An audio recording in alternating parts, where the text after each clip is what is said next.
বাবন একটি শহর, যেখানে ঘরবাড়ি থেকে শুরু করে মন্দির পর্যন্ত সবকিছু সোনায় মোড়া।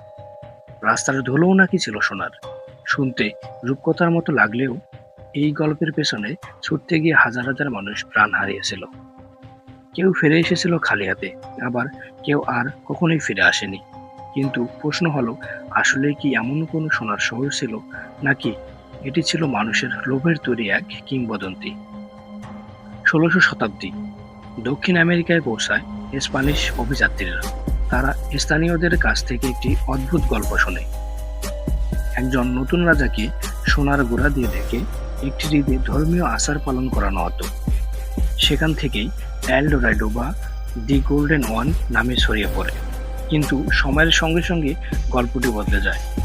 একজন সোনার রাজা থেকেই জন্ম নেয় সোনার পুরো শহরের কিংবদন্তি।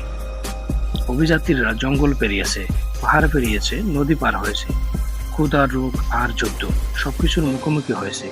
অনেকে বিশ্বাস করত আর একটু সামনে গেলেই মিলবে সেই শহর। কিন্তু সামনে ছিল শুধু আরো ঘন জঙ্গল, আরো বিপদ। কেউ কেউ নিজের সঙ্গীকেও ফেলে রেখে এগিয়ে গিয়েছিল। তবুও সোনার শহর আর পাওয়া যায়নি।